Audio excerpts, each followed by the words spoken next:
Hello, bienvenue sur C0 Play to Earn. Aujourd'hui, on va parler d'un petit jeu plutôt sympa, prometteur et qui a un potentiel de hype extraordinaire. Ça t'intéresse? Le Play to Earn peut-être de l'année? On verra bien évidemment.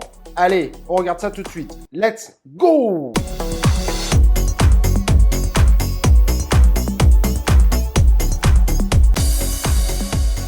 Alors comme je disais, aujourd'hui on va regarder un Play to Earn qui mérite qu'on le regarde. C'est Sugar Kingdom, Play to Earn qui fait suite au Candy Crush Saga, Homescape, bref des jeux ultra populaires sur les mobiles ou en tout cas pour Candy Crush qui a été ultra populaire dans le passé. Et donc on se dit, ça peut être super intéressant d'avoir ce type de jeu dans la crypto-monnaie. Et quand je dis dans la crypto-monnaie, je parle dans les Play to Earn. Si tu vois derrière moi, tu commences à voir un petit peu le gameplay. Et l'avantage aussi, et ce qui est intéressant, c'est que ça a l'air plutôt sympa et le gameplay a l'air plutôt bon. Parce que sur ce type de jeu, il y a tout. Il y a les Homescape, Candy Crush qui ont su vraiment miser sur le gameplay. Et il y a beaucoup de copies qui malheureusement sont très loin derrière en termes de gameplay. Et c'est souvent pour ça d'ailleurs que les gens ne s'y accrochent pas plus que ça. Et ça, on a l'impression que Sugar Kingdom est plutôt bon là-dessus et ça c'est plutôt bon signe. Et vous allez voir, l'ambiance est assez similaire. Je vous mets le petit trailer qu'ils avaient fait, bien qu'on ne voit pas grand-chose malheureusement sur le trailer, mais on voit un peu l'ambiance et l'aspect marketing qui est choisi par l'équipe et qui est à mon avis plutôt intéressant. Allez, on y va, bing!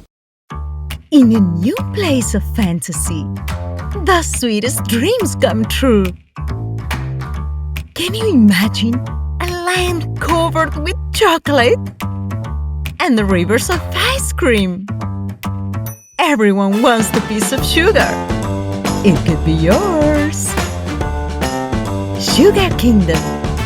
You deserve something sweet. Donc vous voyez, aspect marketing très proche d'un Candy Crush, beaucoup plus qu'un Homescape je dirais, et à voir évidemment ce que ça va donner. Mais l'avantage du jeu, c'est que c'est un play to earn, mais également un free to play, et qu'on va pouvoir, vous l'avez compris, gagner des tokens, acheter des NFT qui vont vous aider tout au long de votre quête. En gros, on va utiliser la crypto comme des in-app purchase, assez classiques au final, mais l'avantage, c'est que c'est avec de la crypto. Et puis pour ceux qui aiment ce type de jeu, et on en voit toujours plein dans les transports, et ça peut être le nouveau jeu à avoir, surtout si derrière on peut gagner de la crypto, why not? Donc il va y avoir deux tokens sur le jeu, il va y avoir le Candy, token classique utilitaire qui va vous permettre d'acheter des NFT, d'en revendre, d'en échanger, de parier, de gagner, etc. etc. Un token avec un max supply de 100 millions et si vous suivez leur Twitter, vous pourrez potentiellement participer à des IDO car sur leur site, sur le coup, il y a peu d'informations autour de ça et donc il faudra les suivre scrupuleusement que ce soit sur Telegram ou sur leur Twitter et évidemment, n'allez pas chercher vos sources ailleurs. Il y aura forcément un certain nombre de scams qui essaieront de voler les utilisateurs de ce futur Play to Earn assez prometteur. 26% des tokens seront dédiés au stacking, 12% des tokens à l'équipe, ce qui reste tout à fait raisonnable, 11% pour des ventes stratégiques, je ne sais pas forcément ce que ça veut dire intégralement, 3,5% pour les ventes publiques, 5% pour les liquidités, etc., etc.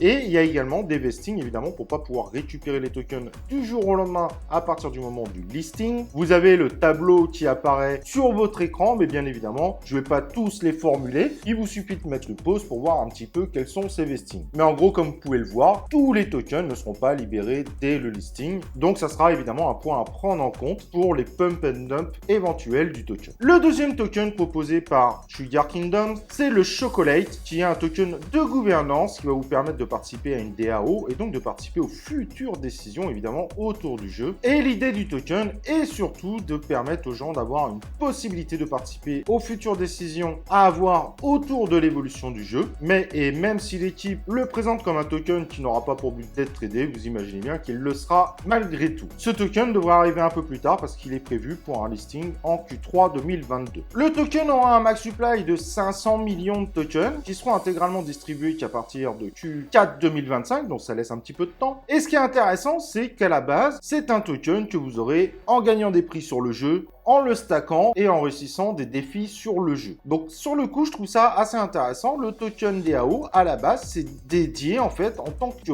récompense comme joueur sur le jeu. Donc plus tu joues au jeu et plus tu as de chances de participer à la gouvernance. En espérant que le trade ne vienne pas tuer ce système-là, mais l'idée est vraiment géniale. Le jeu sortira en Q2 2022, donc dans pas si longtemps que ça, et évidemment évoluera avec le temps. Si vous voulez plus d'informations sur les éventuelles ventes publiques, les IDO et tout, il y en a une qui est passée passé, mais il y en aura sûrement d'autres. Je vous recommande évidemment de suivre leur Telegram et leur Twitter et prenez évidemment les liens qu'à partir des liens officiels. Voilà, peut-être un gros coup à voir. N'hésite pas à me dire ce que tu en penses en commentaire, de liker cette vidéo et nous on se retrouve évidemment pour une prochaine vidéo de C0 Play to Earn.